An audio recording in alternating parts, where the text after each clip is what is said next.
लगै छै अपना सबके मिथिला संस्कार पर स्वागत करै छी। एकटा टेमी दागक गीत दै छी। ओना तऽ गीत बहुत प्रचलित ये, लेकिन गावला होइ छै से सुनू। चलू चलू बहिना हकार पुरला, टुनी दाय के बर एलै टेमी दागला। परिछन क बड़ी के लेबै, तखने ओ पाबनि पूजती।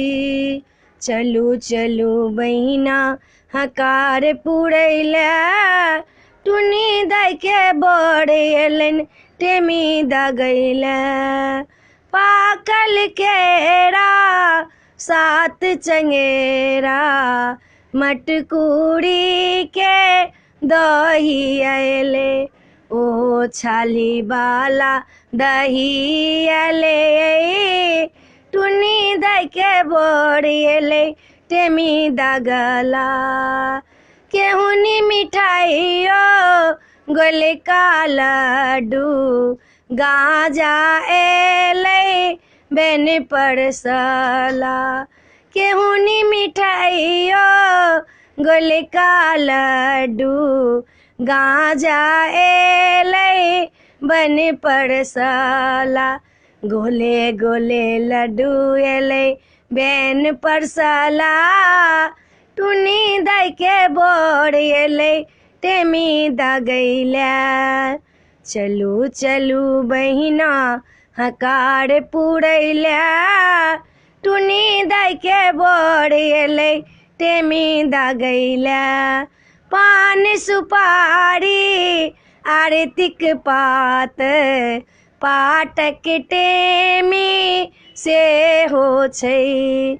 सोहागक माथला पित्तर के लोटा, धान धनी बेले काठी छै।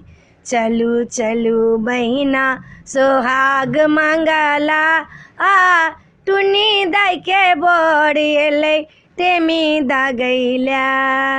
चलू चलू बहिना सोहाग मंगैले, टुनी दाय के बर एलै टेमी दागैले।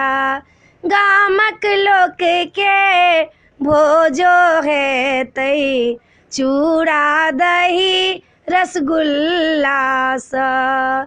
गोल गोल रसगुल्ला एलै भोज करला, टुनी दाय के बर एलै टेमी दागैले।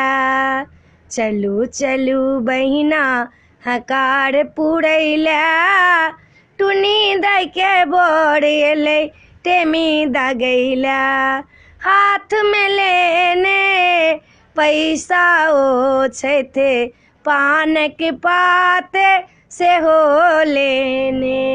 पाछू बैसि कऽ आँखो मुनथिन, हुनका ठेहुन टेमी पड़तनि। एकटा फोका एलै सोहाग बढ़ला, टुनी दाय के बर एलै टेमी दागैले।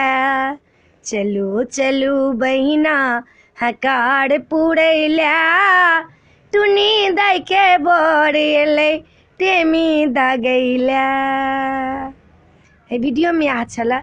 अपने सबके टेमी दागक गीत नीक लागत तऽ चैनल के सब्सक्राइब करऽ नहीं बिसरबै। जरूर सब्सक्राइब करबै, जरूर लाइक करबै, कहबै जरूर नीक लागल कि नहीं नीक लागल। जय मिथिला, जय माता जी।